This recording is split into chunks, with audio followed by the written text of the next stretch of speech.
What's up, beautiful people? Welcome back to another episode of the Crissy Mac Podcast. Today, we do have a special guest. I am bringing Dr. Tyra Myers on, who is a board certified ophthalmologist specializing in diagnosing and management in ocular disease, guys. She is an amazing doctor. She is my personal doctor. And I figure she has so much value to bring to the community. Why not bring her on here? And we are going to be talking about navigating eye health with a chronic illness. So many of you guys are dealing with high blood pressure, diabetes, lupus, chronic illnesses, just like myself. And I always try to find the best of the best to bring on to help educate us, to inspire us, just to let us know that, better days are going to come. So if you're struggling with certain things, don't worry. We are here to support you. And I also want to remind you guys, don't forget to check out the health log books. This is going to help manage, prevent, and plan out certain things. So if you're dealing with hypertension, you're dealing with diabetes, make sure that you are jotting things down, okay? Because it's so important. So let me go ahead and bring on Dr. Tyra. Hold on 1 minute, guys. Let's get her up. There you go. Hi. Afternoon, everybody. Hi. Thank you so much for coming on today. You were an amazing doctor to me and you took time. Now, there are doctors that just see you and then they're gone. But you were different. You not only cared for me, but you also taught me so much in that short amount of time. You sat down with me, you showed me what the eye looked like, you showed me what hypertension, diabetes, and lupus, because that's something that I deal with. And I figured, you know what? Let's just bring you on. Let's talk about chronic illness with everybody. And if they have questions, they could jot it, but this will also be on YouTube as well. Very good. Yeah, well, I'm glad you enjoyed your eye exam. So I think that's one of the most important parts of being an optometrist is not just better one, better two, get your glasses out the door you go, but to educate you why I'm doing what I'm doing, so you get a better understanding of what we're looking for.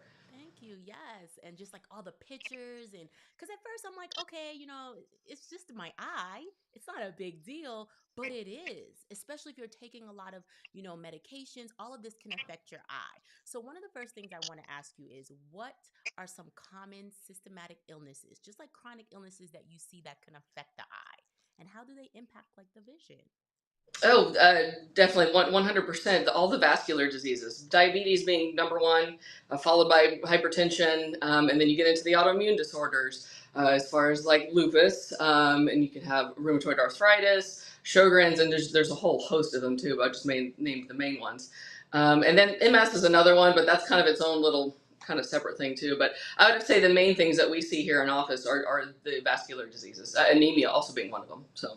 So, not Um, only can it take down their kidneys, but it can also take down their eyes. Yes, because whatever it's just that the eye is the only place in the human body we can look inside and see living blood vessels in real time without surgical intervention or MRIs. We can see them as they are right now.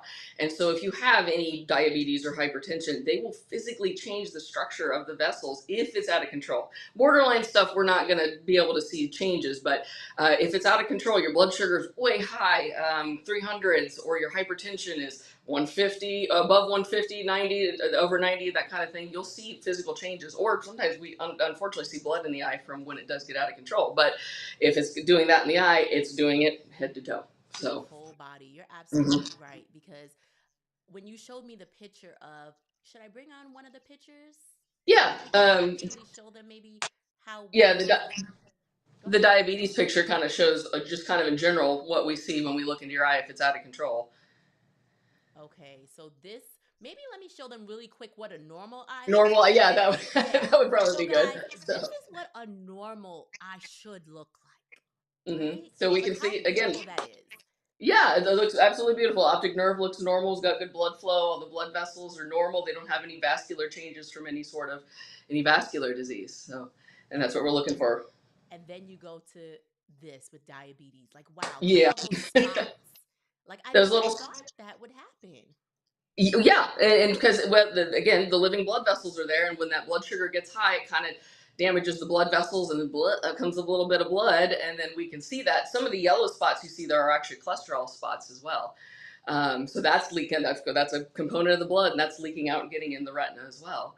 And I think down at the bottom of the picture, you can see there's a lighter little artery going over a really thick red blood vessel, and you can kind of see it narrows where the artery goes over. Yep. That's hardening of the arteries. That's pushing on that vein. So you can tell this person also has arterial sclerosis, hardening of the arteries by the way the veins look as well. So the So eye not just vessels are diabetes. all.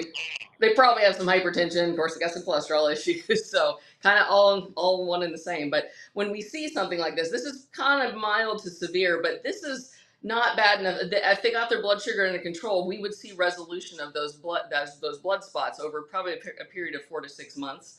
But we have to get the underlying cause under control. Otherwise, we can't fix what's going on with the eye. That's exactly what I was about to get to. Like, how does managing conditions like the diabetes, the high blood pressure, or even controlling your lupus contribute to maintaining good eye health?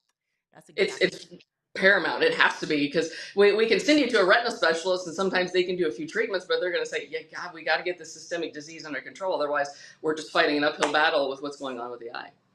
Man, so guys, please take control of your health. Do not let this get out of control, because not only is it dealing, like I said, we talk a lot about kidney disease, but it's affecting your eyes. And the doctor knows when you're taking care of yourself or not, because she can look right in your eyes and tell. Yes, definitely. But Um, and unfortunately, and some of these things we'll look in and we'll see old signs of it too. Because if you had a bout of hypertension, and let's say you got it under control, you're on your medicines, blood pressure is absolutely fine, but I still see some of those old signs of where you had some hypertension at some point. I'll ask about it, but as long as oh yeah, I've seen the doctor, it was out of control, it's good now, and so but it'll leave sometimes lasting effects that we can see in the eye. so you will always see like it's kind of like a scar, right? Would you In a way, consider well, that? that what I pointed out was going on with that blood vessel. How we'll always see that. It'll still always remain. They'll still the blood vessels, instead of having this nice, beautiful arc shape, they'll start to get a gnarly, twisty, corkscrewy appearance, and they'll retain that from hypertension. So Okay. So regardless, guys, it doesn't matter. Still take care of yourself. If you yeah, have 100%. symptoms, take your medications, because that will help control all of this. And what she's basically saying is, if we take care of those issues first, it can first of all, I don't want to go blind. I don't want to deal with certain things. And I remember they were talking about complications with, when it came to lupus, my doctor did tell me that certain lupus medications will cause like eye issues, or even the prednisone that I'm taking, long-term effects. That's why I have to come see you every Mm-hmm. year, because if you're taking, and I only take a small dosage for me, I know everybody's different, but for me, I only take 5 milligrams. But over long term, that can damage your eyes. Mm-hmm. It can cause your eye pressure to elevate, which can lead to glaucoma, which is a silent stealer of sight. You don't feel a thing, you don't know what's happening until you come in and have an eye exam. We go, oh, your eye pressures are high. You're starting to look like you're getting some glaucoma in the back, because by the time you notice something's wrong, it's getting a little bit too late. Unfortunately, with glaucoma, that Wow. is. So those are the warning signs? Are they? Just not really with glaucoma. It's there's by the time you start noticing visions getting affected, it's getting to the end stage. So it's getting to pretty severe stage. So So and basically, but you just can't stop that?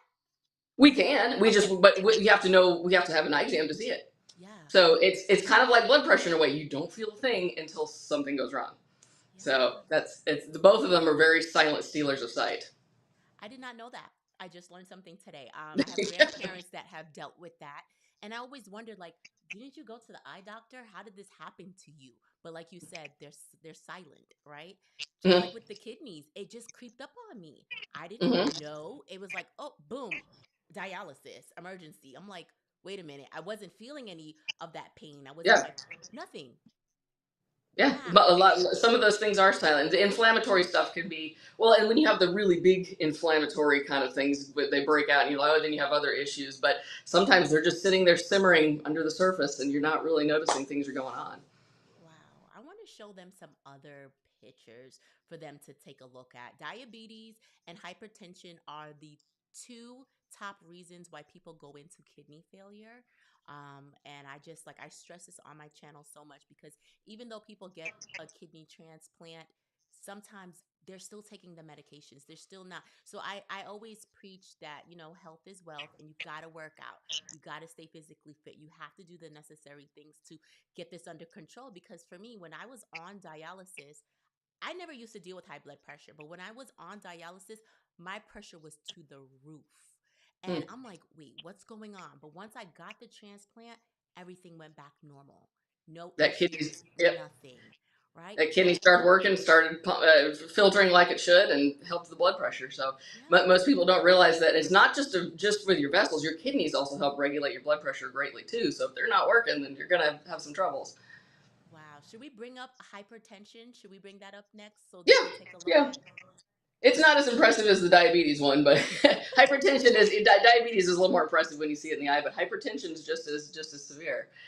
You can see on the right hand picture there are some hemorrhages, and that's from the pressure being just way too high. The bottom arrow is pointing at that, a little flame shaped I hemorrhage. see that. Um, and you can see closer to the top of the screen, there's a white haziness. That is actually ischemia, meaning there's no blood flow getting through to that part of the eye because there's been a little bit of a leakage, and then nothing can get down the line there. And that's also a sign of pretty severe hypertension. But you got to imagine that's going on everywhere. It's going on your kidneys, brain, heart. It's just everywhere. It's just that we can see it in your eye. Wow. Okay, so we saw diabetes, we saw hypertension. Let's talk about the high cholesterol for the people that are eating out of control and we're not controlling that.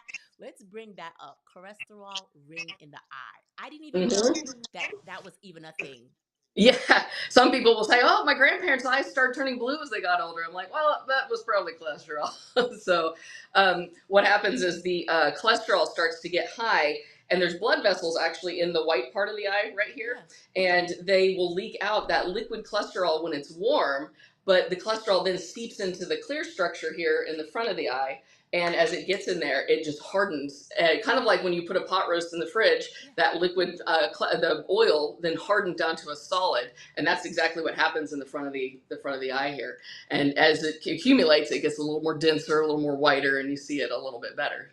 Is there anything that they can do for that? Can that make them go blind? Like what happens when you start getting that white cast? Nothing. It doesn't hurt your eye. You don't feel it.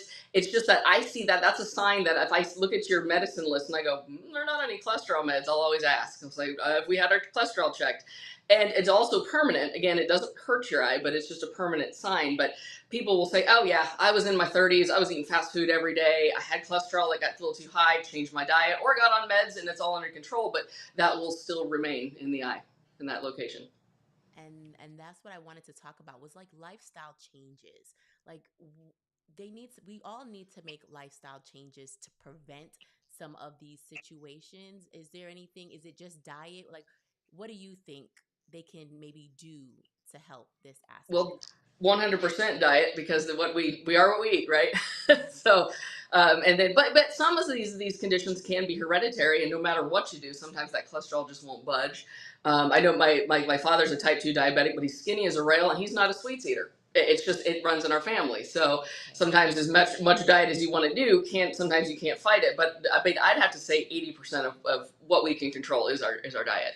So from cutting down on those like fatty steaks and things like that, and try to eat more vegetables, fruits. Just eating a clean diet can lead to a lot of good outcomes.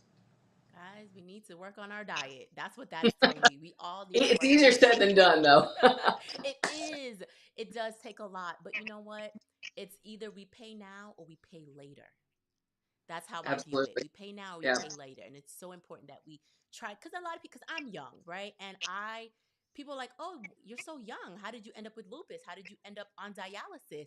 Because when I thought of dialysis, I thought of, oh, those are just old people. Well, yeah, majority of the people were a little older, but after going for some time, I started seeing younger and younger people end up there. So it diseases have no age like No. max to it. It doesn't matter. It can happen to anybody at any Mhm. time, Yeah. right? So It- I'm gonna bring up for my lupus, my warriors out there, and it is Lupus Awareness Month for everybody that may not Very good. know.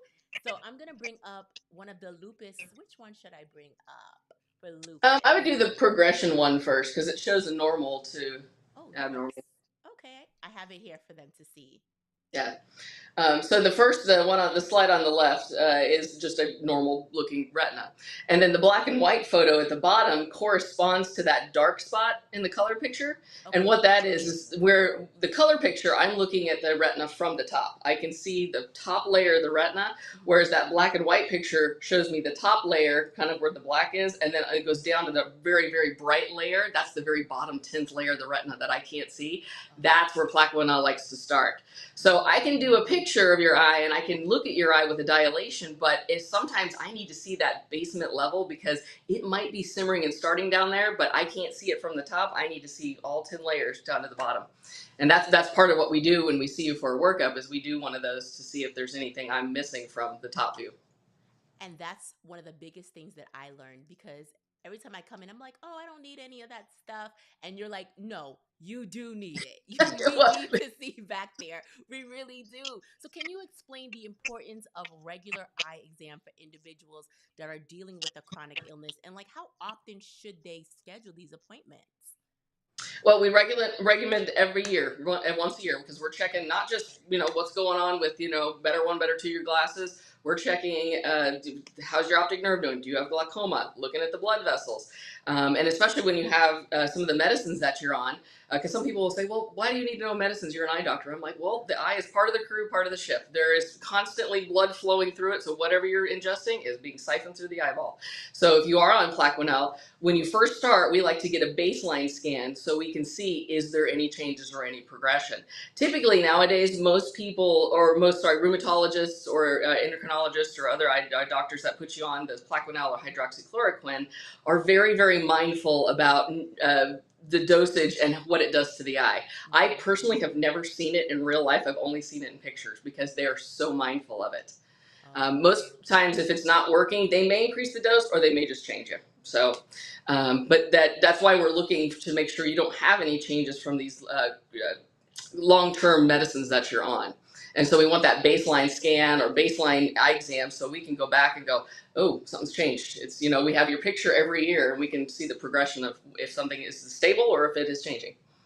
Now, how does the collaboration between the healthcare providers, meaning like you as the eye doctor, the nephrology, rheumatology, benefits like our eyes in terms of eye care? Like, how should we all collaborate? Should you guys all be in like, you should know exactly what's going on? Like, explain that aspect of the collaboration between the doctors.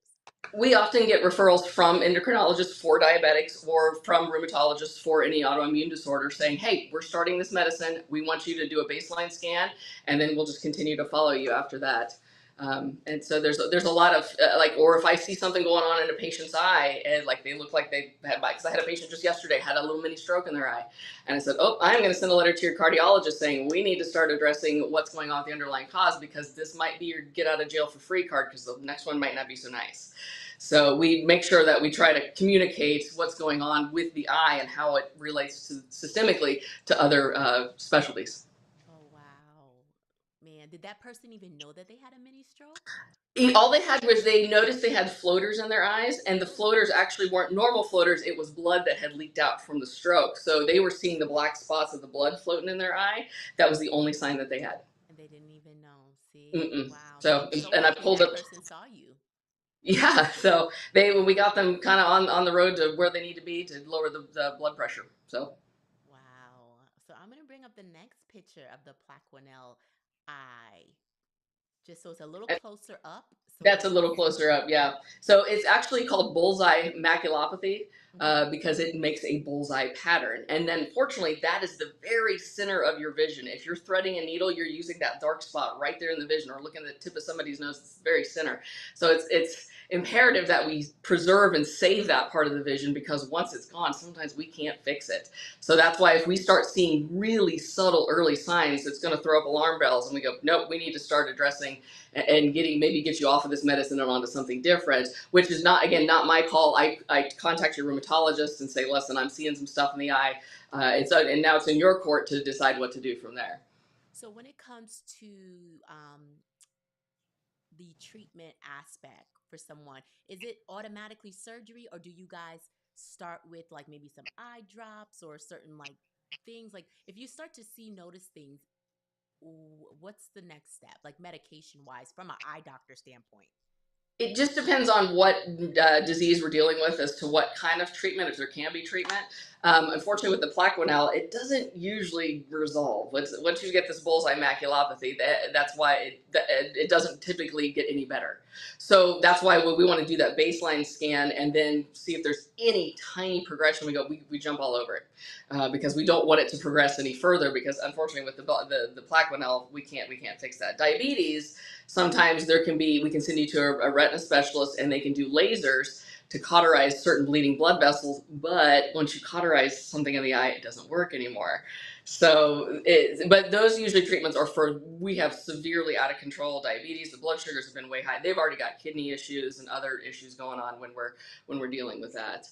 Hypertension is just basically get it under control and make sure we don't have any bleeding going on. But once you have a stroke in the eye, that also is something that we can kind of mitigate and lessen some of the symptoms, but sometimes we can't fix some of the stuff that's damaged the retina. Wow, we are in 2024, right? Have you seen Mm-hmm. any advancement in treatment options for people, like, I don't know, from back in the day to now? Are they working on new advancements and new technology for the eyes? Well, as far as like with diabetes or hypertension, they have injections that they can put in the eye, and I know that sounds terrifying, scary, but what it It does is does. it helps. Yeah, but it's a little tiny needle. It takes like nanoseconds to do. So, but what it does is sometimes when you have damage in the retina, Hmm. there'll be a scarred part of the eye, and the eye will go, I don't have any blood vessels anymore, and I don't have any blood flow. So it'll start growing new blood vessels, and anytime your body builds new blood vessels, it was not come factory stock with, born with, they will leak. And then those leaky vessels will bleed, which causes scarring, which causes ischemia, which causes more vessels to bleed, leak, and it's just a positive loop cycle. So a lot of times retina specialists will give you an injection that tells the body, stop building blood vessels, stop bleeding. But we can't fix the retina that was completely damaged. We can only stop it kind of in its tracks and not allow it to continue further to damage the retina. But again, Wow. it also comes back to we got to get that blood sugar under control. We got to get that blood pressure under control. So We have to, man. I am preaching it. I want them to see this picture. This was a cool picture that you had. The anatomy of the eye. So this is yeah. just showing them like all aspects of the eye from Hmm. what, from the front to the back, it looks Yep, like. all the way to the back. And you can see the coming out the back of the eye, there is a little red vein or Yeah, coming off of that. I see it. That is a direct, it's called the ophthalmic artery, and it comes directly off your internal carotid artery. And your internal carotid comes from your main carotid and your aorta. So it's not a far shot from here's your heart, your aorta, then you got your carotids, and then you've got your internal carotid goes right into your eye. So if you've got stuff going on, we're going to see it. Wow. That was good. Like all of these pictures, just showing them all the different aspects of this. Like, what advice overall you would say? Just give, if you could give somebody a piece of advice that is now dealing with a chronic illness and they're coming to you, for the first time, is there any advice or any guidance that you would tell them? I would just say make sure you go to the doctor that's diagnosed you, your rheumatologist, your endocrinologist, or maybe just for your primary care physician. Go in for your frequent checkups. There's an ounce of prevention is worth a pound of cure, right? Yeah. So we can make sure we kind of cut things off of the past. Go for your yearly eye exam. Go for your yearly physical. There's sometimes they'll pick up things and just your insurance covers it, the yearly physical, they might do a urinalysis and go, oh, there's something going on with your kidneys, and you'd had no idea that was going on. And then just doing regular health checks is just try to lead a clean diet and exercise and also mindfulness. Decrease your stress because a lot of the stress That's a can big lead to a one. lot of. Yes, it can lead to it can exacerbate the autoimmune disorders or other things going on. I can tell you sometimes when the diabetics get stressed, that cortisol will raise their sugar, and now it's just an uphill battle. So it's also just mental health and just treat yourself kindly. Oh my gosh, thank you so much. That was really good just talking about all of this and educating everybody. And I hope you guys took some notes today, and you make that appointment. Please do not be afraid. Just go make the appointment. Your insurance is covering it. Why not do it? You're already paying for it. So go ahead, make your appointment today. Go see your eye doctor. Go see your primary care. Go see everybody. That's what I usually do. I usually go around the same time to everybody, and I just hit Mhm. everybody up probably within 1 week. I go see my primary. I go see you. I go see, well, I have to see the kidney doctor often. So I'm constantly in there. But besides just getting our blood work done, we want to have our eyesight for long term. I don't know about anybody else, but I'm so young that I want to be able to see the future. So I'm definitely making those appointments. Dr. Tyra, thank you so much for coming on, giving us all the knowledge today. We really appreciate you. I want to say congratulations. I saw that you're also on the board of Optoma. How do you say that? Optometry, optometry, Optometry, yes. yes. So congratulations on just everything that you're doing. You're an amazing person, and we are so thankful to have you within the community. Well, thank you. Thank you for having me today. Yes. All right. I'll talk to you later. All right. Take All care. right. I'll talk to you soon. All right, guys. And so that was our live today. And I just really wanted to stress the importance of us just taking care of our whole body, right? We can't just work on one aspect of our body. It's not going to work. I'm telling you this from experience. We need to work on all aspects, our mind, our body, and our soul. Just completely take care of ourselves. And again, I'm going to show you guys my diabetes and hypertension logbooks, hypertension and vital sign logbooks, diabetes vital sign logbooks. All of this can be found in my Amazon store. You can click the link in my bio and you can, make your way over there. Make sure that you are logging everything. When you go to the doctor, you don't want to be like, oh, I don't know. I don't remember. If you're trying to get off of your medications, right? Let's talk about like hypertension. If you're trying to get off of your high blood pressure medications, but you can't tell the doctor where you are, they're not going to take you off of this, guys. Like, I'm so sorry. You really need to be tracking this. You need to be seeing, okay, when I eat certain things, is my levels jumping up? So you know what not to eat. So it's also important to do a food diary, not as well as tracking your diabetes and your hypertension and things of that nature. But that is all that I wanted to come on today, and just thank you guys for all your support. Um, you guys have been rocking with me for a long time. I have had my ups, my downs, my in betweens. It has not been an easy road, but I'm continuing to push forward. And if you have any questions, make sure you leave that in the comments below. And don't forget to subscribe and share this video with someone, regardless if they are not dealing with a chronic illness and you may know that they're dealing with eye issues. Send this video to them. You don't know who you're saving. You be saving somebody. Okay, guys? So share this video. All right, guys. I'll see you guys on my next video. Bye.